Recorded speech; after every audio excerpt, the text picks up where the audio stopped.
Ang isa marahil na nagiging dahilan o nahihirapan tayo mag-invite ng mga kakilala natin, kaibigan natin na hindi mananampalataya ay kapag ka ba ako ay sumama sa inyo, may garantiya ba na ang mga problema ko, ang mga pagdurusa ko, ang mga trials, ang mga afflictions, ang mga sufferings ay mawawala? Alam niyo, marami pa rin ako hanggang sa ngayon na mga kasama ko at naging kaibigan ko nung ako ay teenager at hindi pa rin sila mananampalataya. At kanilang binabantayan ang buhay ko kung talagang nandoon na ikaw ay umaangat sa buhay. Mahirap na maipaliwanag sa kanila ang tungkol sa sufferings and afflictions dahil mayroong panig ng mga iglesia na nangangaral at sila nga yung may malaking following na kung ikaw ay sasampalataya sa Panginoon, kung ibibigay mo ang buhay mo sa Panginoon, the Lord will bless you. At ang kadalasan na nasa isipan ng mga tao ng word na blessing ay material blessing. Magkakapera ka at hindi ka magkakasakit at hindi sasakit ang ulo mo sa iyong mga anak, sa iyong asawa, sa iyong kasama sa trabaho, o maging sa ibang mga bagay. Kaya ito lagi ang tanong ng mga hindi mananampalataya, na ito yung mga tinatawag nating nagdududang may Diyos, o kaya yung talagang tahasang sinasabi nilang walang Diyos. At ang kanilang sasabihin o ang kanilang pupuntuhan ay kung may Diyos, bakit ang daming nagdurusa? Bakit ang daming nahihirapan? Bakit ang gulo ng mundong ito? Ito ang sinasabi ko na kanilang unang marahil na itatanong sa inyo. Ito ang mga taong ang tinitignan ay kung merong Diyos, dapat lahat ng tao ay masaya. Kung merong Diyos, dapat walang gera. Diba? Kung merong Diyos, dapat ang mundo ay hindi nagugutom. Sa madalit salita, ang kanilang sukatan ng Diyos ay ang kanilang sariling magandang buhay at kapahingahan. Yun ang kanilang gustong makita kung totoo nga na mayroon ng Diyos.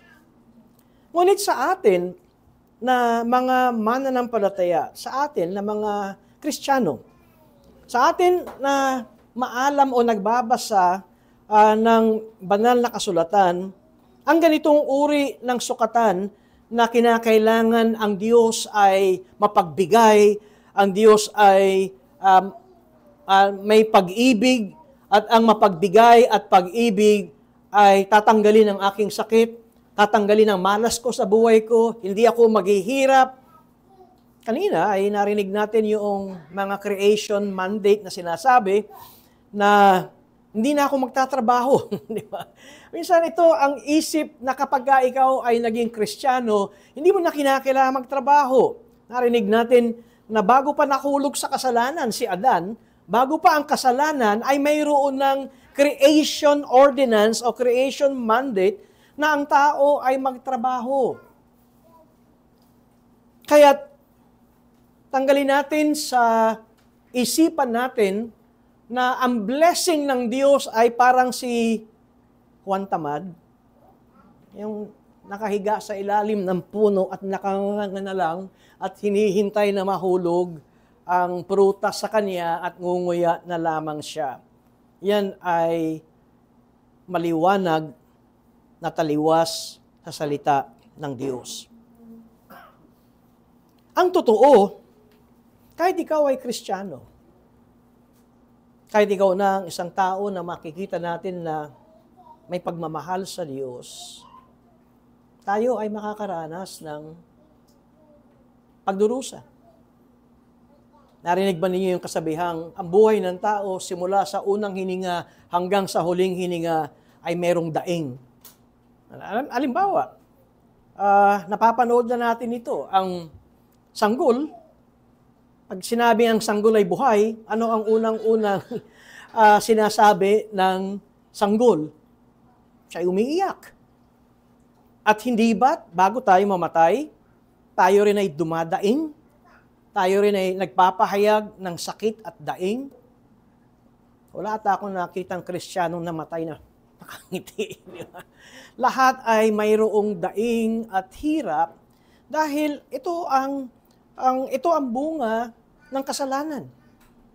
Na tayo ay mamamatay at ang kamatayan ay maraming paraan na ating mararanasan. And so, the problem of pain ay sasabihin ko na ito ay para sa lahat. Ikaw man ay mananampalataya, ikaw man ay di mananampalataya, tayo ay daranas at magkakaroon ng pagdurusa.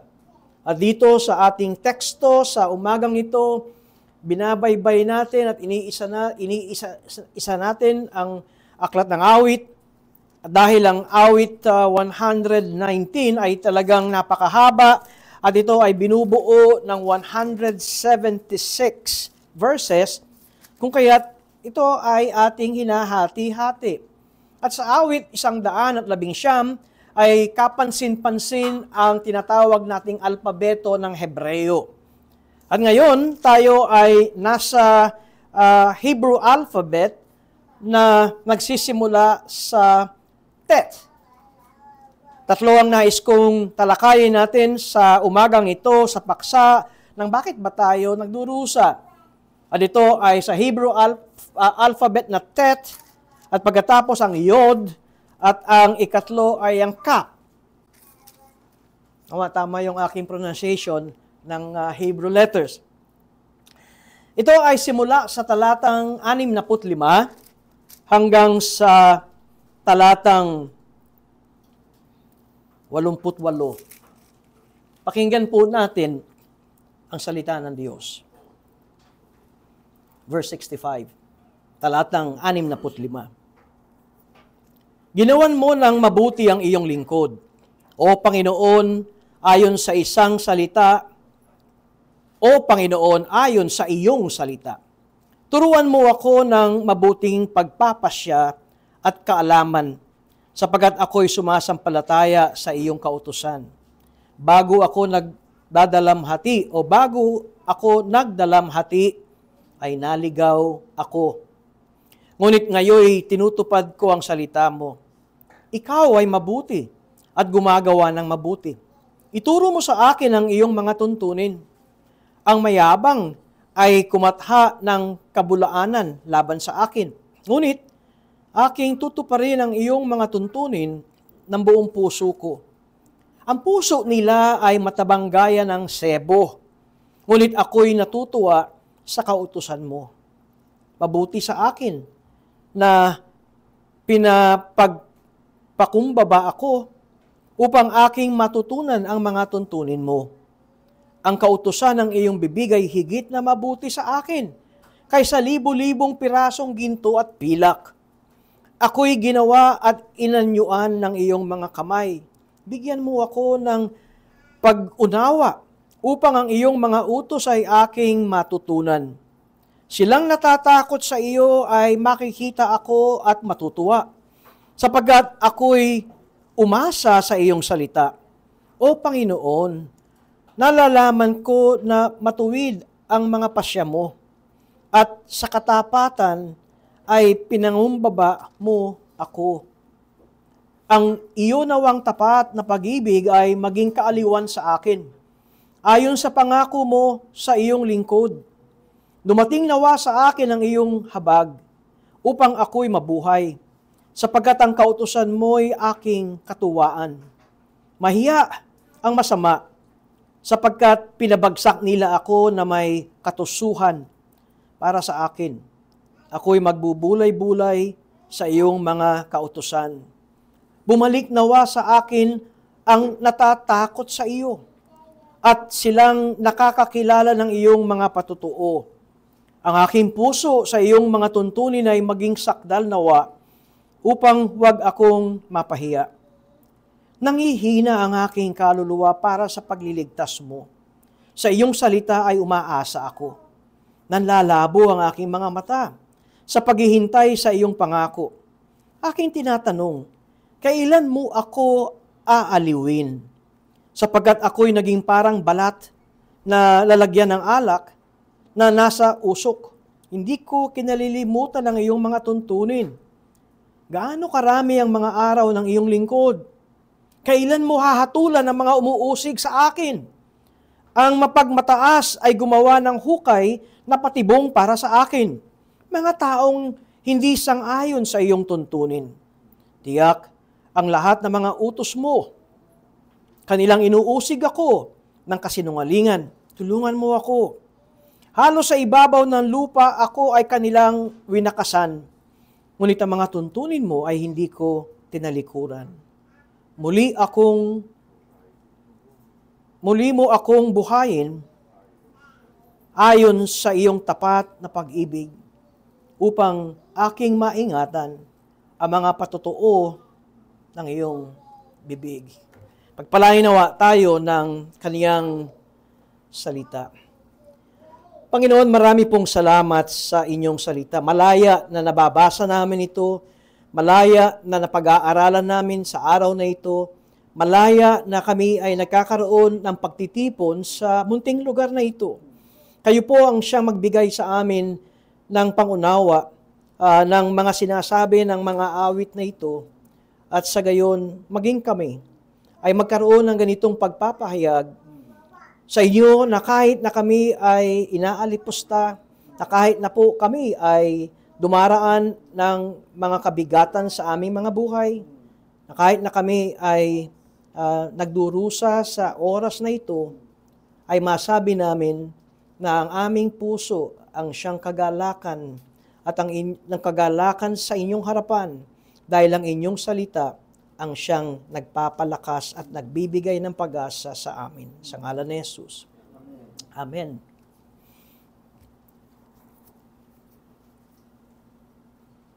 Isa sa mababantayan natin na paulit-ulit na nababanggit dito ay ang pagdadalamhati, ang pagdurusa, ang kabigatan ng buhay. Katunayan, sa 67 verse 67, ay mababasa natin ang salitang, bago ako nagdalamhati, ay naligaw ako. Sa verse 71, mabuti sa akin na pinagpakumbaba ako. At yan ay isa ring bagay na sa isang isipan, na ako ay iyong ibinaba, na ako ay nagdalamhati, na ako ay nagkaroon ng pagdurusa. At maari na sa talatang 75, verse 75, O Panginoon, nalalaman ko na matuwid ang mga pasya mo, at sa katapatan ay pinangumbaba mo ako. Ako ay iyong binaba. Kaya dito sa masasabi nating binasa natin ng mga talata, ay mayroong tayong 3 beses na nauulit ang salitang suffering. Iba-iba nga lamang ang pagkagamit nito. Ngayon, tingnan natin sa pagpapahayag at pag-aaral natin nitong tinatawag nating 3 octaves o dahil ang bawat Hebrew alphabet ay binubuo ng 8 verses. Ang octave kung sa piano ay ito yung first octave, second octave, at ito ay ating tinitignan sa 3 stanza or 3 Hebrew alphabet na tinuturuan tayo ng layunin ng pagdurusa. At saan galing ang pagdurusa? Ano ang magiging bunga nito? Itong ating mga pagdadalamhati. Ano ang magiging bunga nito sa buhay ng isang Kristiyano? Ngayon, bakit nga ba talaga tayo ay dumaraan ng pagdurusa? Ano ang dahilan ng ating pagdurusa? Sa Biblia ay marami tayong makikita na mga dahilan ng pagdurusa. Unang-una ay yung nabanggit ko kanina na sa pagsilang ng isang bata, iniisip ko, bakit ba umiiyak ang bata? Dahil napalo siya. Di ba? O, yun ang kaniyang unang pagpapakita o ito ang unang ebidensya na siya ay buhay. Pero totoo na nung ako'y nakakapanood sa video, ay naaawa talaga ako sa bata. Nung araw, akala ko isang tapik lamang dahil sanggol. Pero ngayon, dahil mayroon tayong mga video na napapanood, ay talagang grabe pala pagka hinampas ang bata. Lalo na kapag lumabas at hindi humihinga ang bata. Kung ano-ano ang ginagawa, minamasahe, hinahawakan at maraming beses. Pero ganun pa man, meron namang isang tapik lamang o pagtanggal nung nasa bibig ay umiiyak agad ang bata. Pero napansin ba ninyo, sabi ko nga ang unang hininga ng bata ay uwak! Yung pag-iyak, nandun kaagad yung parang mayroong siyang gustong ipahayag na, ano ba yun, nagre-rebelde ba yun? Pwede namang yung bata magsabi ng paglabas para bang kuku, parang nakangiti. Pero yung kanya expression ng iyak, lalo na kapag talagang namumula pa at talagang umiiyak. Anyway, ito ang masasabi natin na maaring common sa lahat ng tao dahil magmula nung nahulog si Adan, humanda na tayo sa mga pain and sufferings. Talagang tayo ay magkakasakit. Bunga ito ng kasalanan at bago tayo magkasakit o bago tayo mamatay, masasaktan tayo, unti-unti na wala na siguro kayong maririnig sa mga nakahiga na lamang at di na makagalaw, kundi ang katagang aray, aray, aray. Kaya ito ang common, ito ang pangkaraniwan sa atin. Matandaan nyo si Job sa kanyang sinabi na man is born to trouble, ang tao ay pinanganak at pagka ang tao ay pinanganak, humanda na ang tao dahil ang tao ay talagang haharap sa maraming mga kabigatan sa buhay. Pangalawang makita natin na pagdurusa natin ay tayo ay itinutuwid ng Diyos. Ulitin ko. Tulad nitong sa verse 67, alam niya, bago ako nagdadalamhati, tingnan ninyo, ay naligaw ako. Bago ako dumaraan ito, ay naligaw ako. At ito ang madalas na palagay ko sa atin ay makaka-relate tayo dito. Na kapag may nangyari sa atin, takbo kagad yung isip natin. Kasalanan ko naman to. Ito yung ikalawa. Ikatlo ay mayroong problema sa buhay natin na nagbibigay ito ng magandang bunga. Ang ibig ko sabihin ito ay nagbubunga ng positibo sa buhay ng mga mananampalataya. Pinag-uusapan natin dito ay mananampalataya dahil itong mga awit na ito ay nagpapahayag ng kanyang pagmamahal sa Diyos, sa kanyang salita. Wala namang gagawa nito kundi mananampalataya. Kaya mayroong mga pagdurusa na ito ay positibo at nakapagtuturo sa atin ng godly virtues. Sa Roma 5, tingnan nyo sa may talatang 3, ay sinasabi dito ni Apostol Pablo, at hindi lamang gayon, kundi nagagalak rin tayo sa ating mga kapighatian. Tingnan nyo ang turo ng apostol. Ito ang tanong, nagagalak ba tayo kapag meron tayong kabigatan sa buhay? O iniiwasan natin? O ayaw natin ito? Pero tingnan nyo, sinabi ni Apostol Pablo sa Romans 5, starting sa talatang 3. Nagagalak rin tayo sa ating mga kapigatian sa pagkaalam na ang kapighatian ay nagbubunga ng pagtitiis. At ang pagtitiis ay nagbubunga ng ng pagpapatibay. At ang pagpapatibay Ano ang binubunga nito ng pag-asa? Kaya, mayroong tayong nakikita na mabuting binubunga ang kapigatian.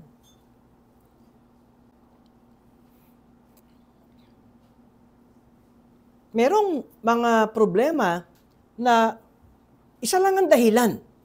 Hindi dahil siya ay pinarurusahan ng Diyos, kundi isa lang ang dahilan para maluwalhati ang Diyos. Tatandaan ba ninyo nang mayroong dinalang taong bulag kay Hesukristo? Ito ay nasa Gospel of John. At yan ay nasa Kabanatang 9. At tinanong siya, ano ang problema? Ano ang problema nitong bulag na taong ito? Masama ba siya? At ang magulang ba niya ay masama? At siya ay pinarurusahan ng Diyos? Pakinggan niyo ang sinabi ng Panginoong Jesucristo dito. Kaya ang taong ito ay bulag, nung mula siyang isinilang ay bulag, ay upang maipakita ang kapangyarihan ng Diyos sa kanyang paggagaling. Yun lamang ang sinabi ng Panginoon. To display the mighty works of God sa buhay ng taong ito. At ang isa pang alam natin ay yung nangyari kay Job, kay Job, na hindi alam ni Job. Kung hindi ito naisulat sa Biblia, hindi rin natin malalaman kung bakit nagkaganon ang buhay ni Job. Pero alam natin na mayroong pag-uusap ang Diyos at si Satanas dahil ang sinasabi ni Satanas ay kaya lang naman niya matuwid at sumasamba sa iyo ay dahil binibigyan mo ng blessing. At nandun ang pahintulot ng Diyos kay Satanas na atakihin ito, wag lamang papatayin ang buhay ni Job. Kaya, makikita natin sa buong Biblia ay maraming dahilan kung bakit tayo ay nagdurusa. Pero dito sa teksto natin na ito, ay ang makikita natin na dahilan, kung babalik tayo sa Psalm 119, ay itong kanyang sinabi sa verse 67, bago ako nagdalamhati, ay naligaw ako. Kaya, mayroon siyang confession na kaya ako ganito dahil naligaw ako. Hindi natin alam kung ano ang kanyang pagkaligaw. I would not like to speculate kasi wala sa Biblia. Ang alam ko na isang bagay na mayroong pagkainggit doon sa Psalm 73. Si Asaph ay nagrereklamo sa Diyos kasi kung sino pa yung mga taong walang Diyos, sila pa yung yumayaman. Tapos sila na makadiyos, sila pa yung nagdurusa. Pero dito ay hindi natin makikita ang dahilan. Kaya ayoko nang magkuro-kuro kung ano ang dahilan. Basta ang alam natin ang sinabi niya, bago ako nagdalamhati ay naligaw ako. At ang gusto ko makita natin dito ay, ang pinag-uusapan natin dito ay yung layunin. Ano ba ang layunin kung bakit tayo nagdadalamhati? At dito ay, ano ang naging layunin, bakit siya nagdurusa? At sa verse 67, ngunit ngayon tinupad ko ang salita mo.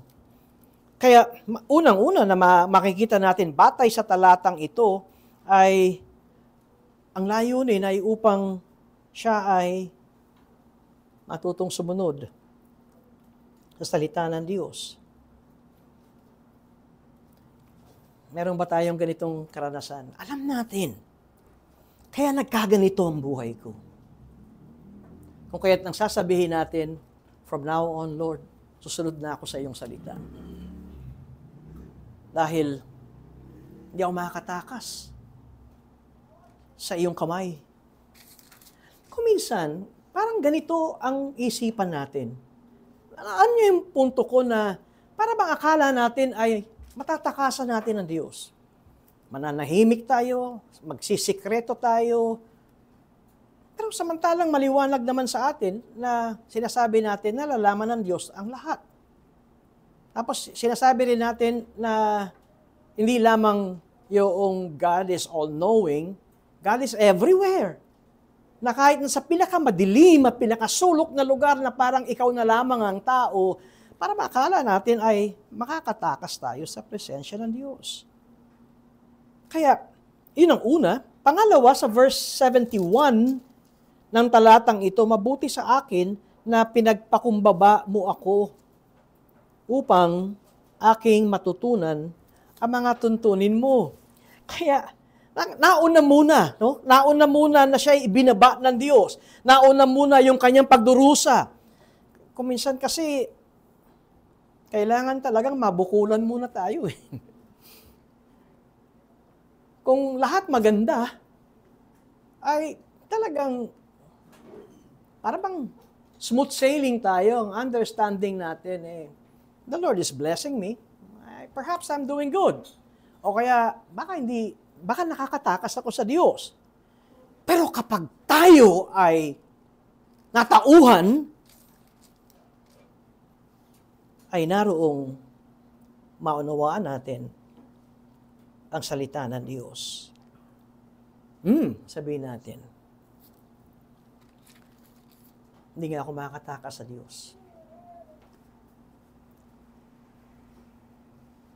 Kaya, mga kapatid, gusto kong ipaabot sa ating lahat. Naniniwala ba tayo na hindi tayo makakatakas sa Diyos? Naniniwala ba tayo na ang Espiritu Santo ay nananahan sa ating puso dahil tayo'y anak ng Diyos? Kung gayon, sa mga liku-liko nating pamumuhay, sa palagay nyo ba, ay hindi tayo itutuwid ng Diyos? At kung minsan, ang paraan ng pagtutuwid niya ay bukol. Sana nga, bukol lang.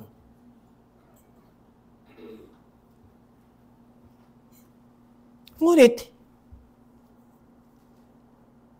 dahil, natandaan ba niyo yung sinabi ko sa Hebrew alphabet, kung bakit ganito ang pagkaayos, ang bawat letra sa Hebreo, katulad dito sa verse 65, ang letrang ito ay tet, ito ay mayroong kahulugan. At alam niyo ba ang kahulugan ng letrang tet sa Hebrew alphabet? Mabuti. Kaya bagaman naroon ang aking tema at paksa ng tungkol sa pagdurusa, pero dito sa simula sa talatang 65, talatang 65, the first letter ng Hebrew word nito ay mabuti. Tingnan ninyo sa verse 65, ginawan mo ng mabuti ang iyong lingkod. Yun ang unang-unang talata sa text na Hebrew alphabet. At pagkatapos sa verse 66, turuan mo ako ng mabuting pagpapasya. Sa verse 68, ikaw ay mabuti. Sa verse 71, mabuti sa akin na pinagpakumbaba mo ako. Sa verse 72, ang kautusan ng iyong bibig ay higit na mabuti sa akin. Alam nyo, ang punto nito ay hindi naman mabuti ang pagdurusa. Sino ang magsasabing suffering ay mabuti? Ayaw natin ng pagdurusa. Pero, dahil mayroon tayong Diyos na siyang ating Ama, kapag tayo ay dumaraan ng pagdurusa, alam natin, ang layunin ay mabuti. Nawa, matanggal na sa prayers natin yung, bakit mo ginaganto, Diyos? Di na ako mag-church. Ako'y magwawala na. At ako ay tatalikod na sa iyong kalooban. Hindi. Dahil itong taong ito ay may pinagdaraanan na pagdurusa, pero dahil mabuti ang Diyos. Kung kaya't naroon ang kanyang pagtutuloy.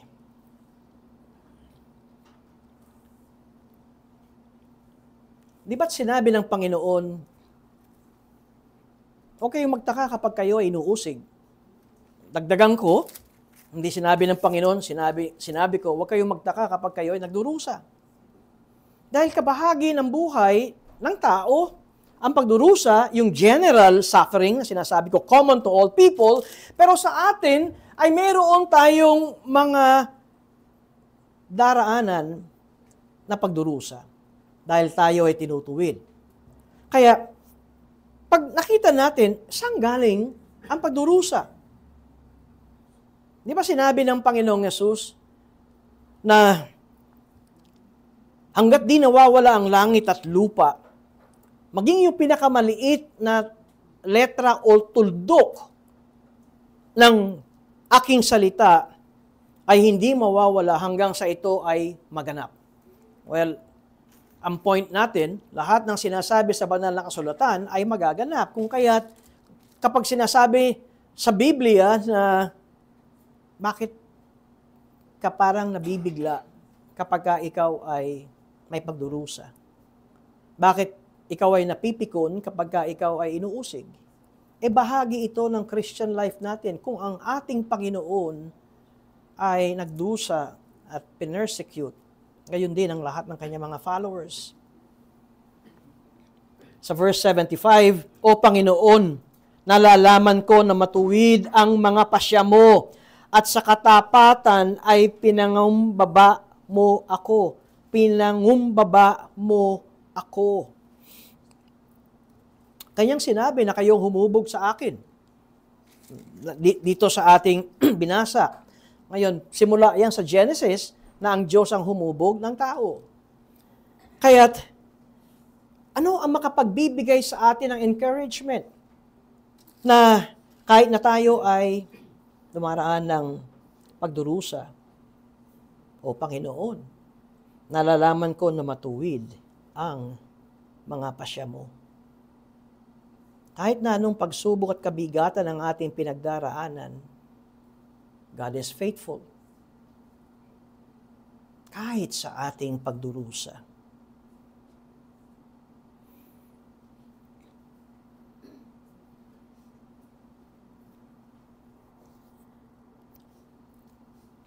At hindi tayo pinababayaan. Tingnan mo, sinasabi natin na tayo ay ligtas sa biyaya ng Diyos. By grace are you saved. Pagkatapos sa Efeso 2, kabisado natin yung Efeso 2, 8 at 9, pero hindi natin nakikita sa verse 10 ng chapter 2 ng Ephesians that we are God's workmanship. Tayo ay hinuhubog ng Diyos. Kristiyano na tayo nito. Tayo ay tumanggap na ng biyaya ng Panginoon. At sinasabi, tayo ay hinuhubog ng Diyos. At sinabi ni Jesus, walang mawawala sa kanyang salita nang hindi kinakailangang maganap ang lahat bago dumating ang katapusan ng mundo. At ang lahat ng sinasabi sa kasulatan ay huwag tayong matakot at huwag nating iwasan ang mga problema, kabigatan, yung mga ayaw natin sa buhay natin dahil makakatulong ito sa atin.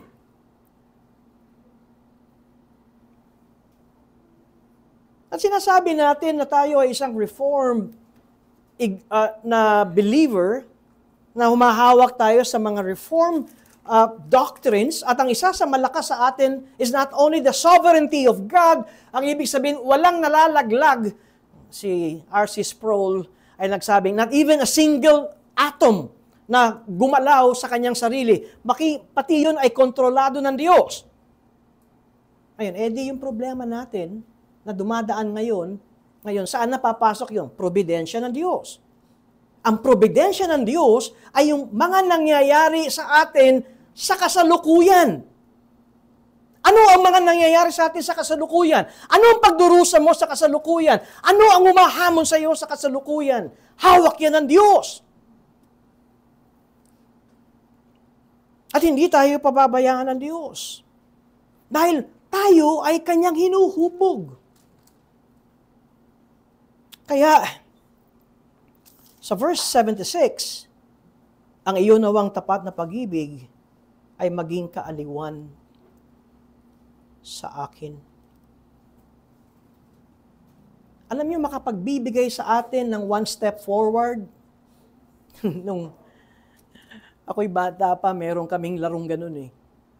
Yung one step, one baby step. Tama ba yun? Nakalimutan ko na yung laro na yun eh. Pero yun yung mga baby step, big step. Ano, kahit sa konting, yung pausad natin, usad natin, why are we fulfilling at why do we continue to obey God's word? Bakit nagpapatuloy tayo? Ay dahil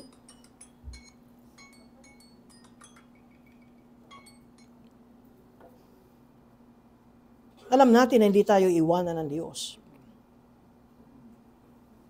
Alam natin ang Diyos ay punong-puno ng awa at habag at pag-ibig.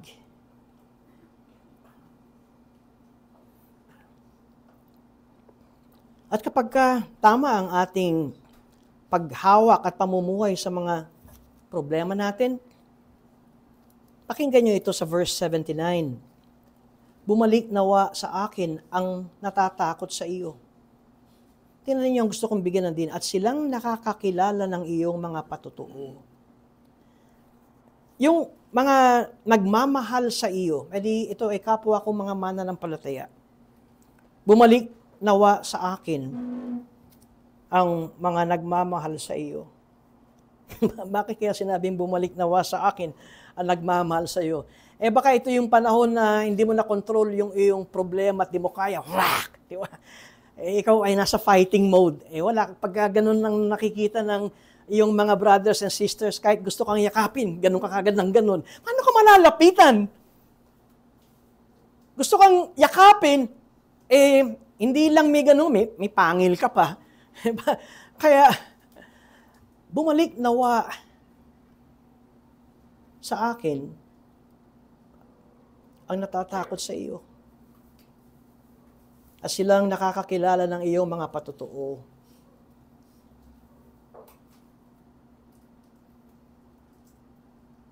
Sa verse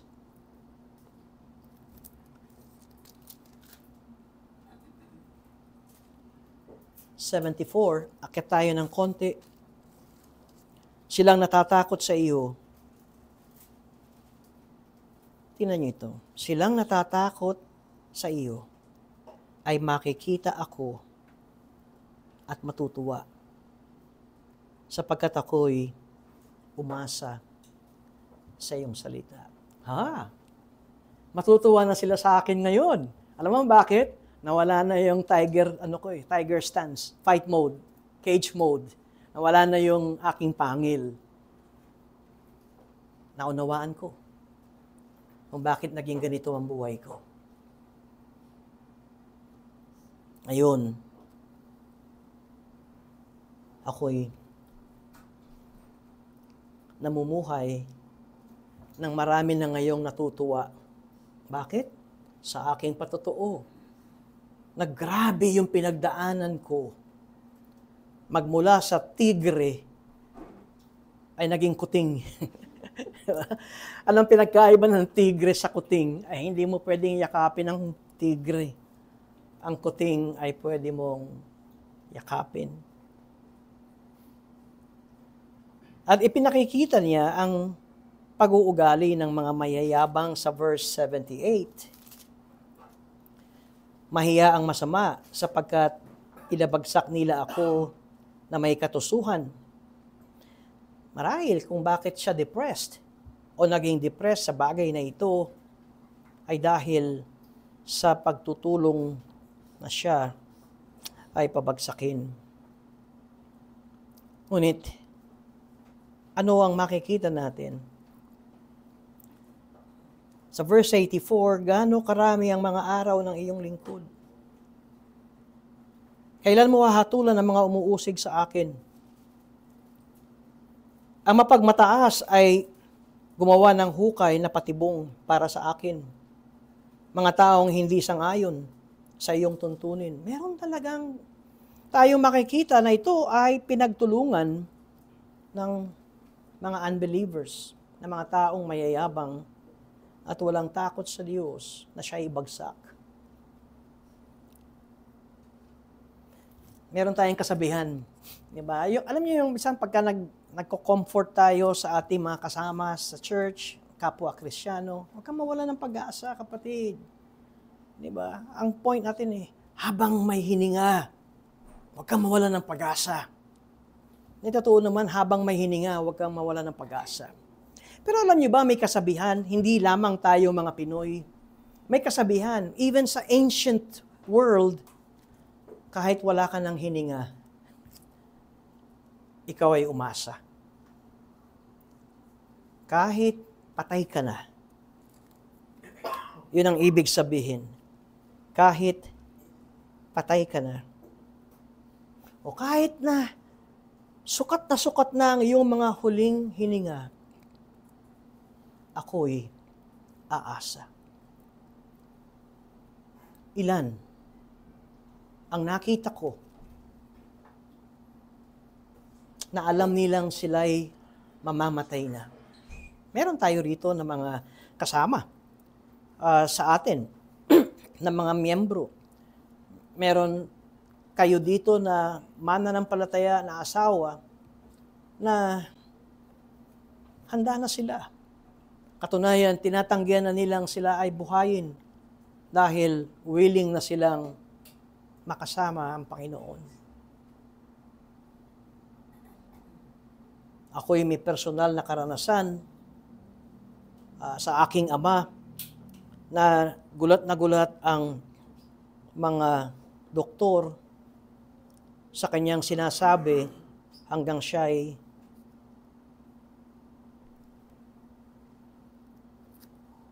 hanggang sa huling hininga.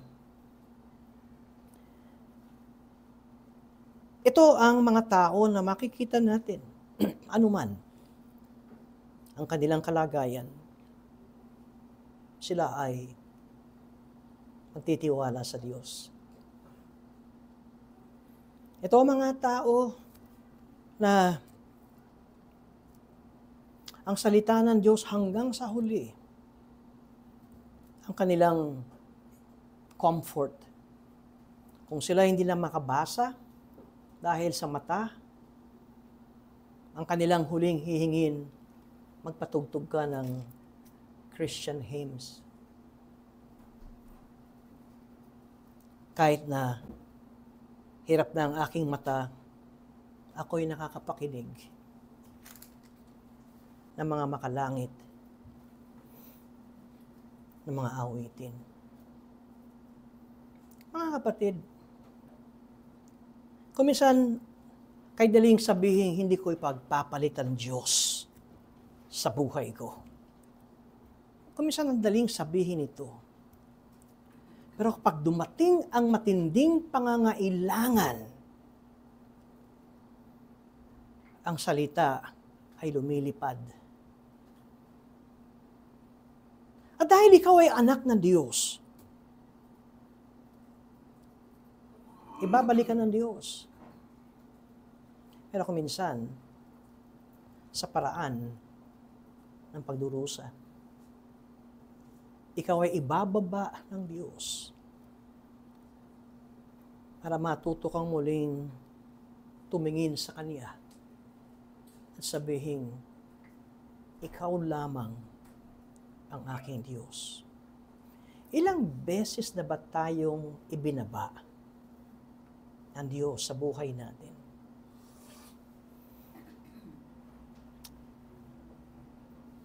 Nawa sa halip na tayo ay magsabing, patawarin mo ako, Panginoon, natuto na ako sa pagbababa mo sa akin.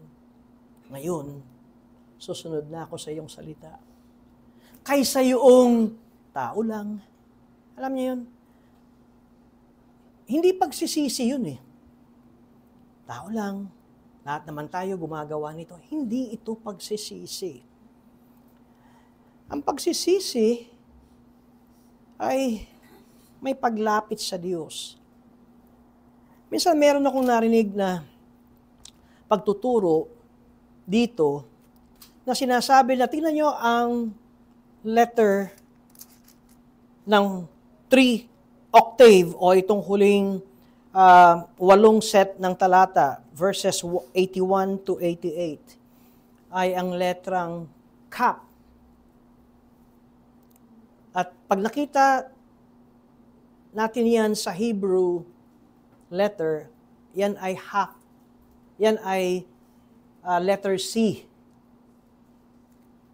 Ang ibig sabihin, parang hugis ng letter C. O, hindi naman, kasi letter C ganito, pero it is a curved letter. Alam nyo, Ito ang narinig ko, natatandaan ko noon. Ito ay carved letter na sumisimbolo sa ating mga palad na humihingi. Ang totoong lumalapit sa Diyos ay walang maraming dahilan. Ang totoong lumalapit sa Diyos ay parang curved letter na cup na walang laman. Kundi lumalapit tayo sa Diyos with empty hands. Walang laman. At tayo'y lumalapit sa Diyos. At sinasabi natin, tulungan mo ako. Punuan mo po, Panginoon, ang aking kawalan, ang aking kahinaan. Naway, laging ganito. Kapag tayo'y humaharap sa Diyos, sa panalangin, sa ganitong mga gawain, that we come before God, extend our hands empty before Him. Na tayo'y tumadalangin, punuin po ninyo ito at maluwalhati kayo sa inyong biyaya sa akin. Marami pong salamat, Panginoon, sa mensaheng ito. Bigyan po kami ng pagbubulay-bulay sa sinabi ng mga awit na ito sa amin. Sa ngalan ni Jesus. Amen.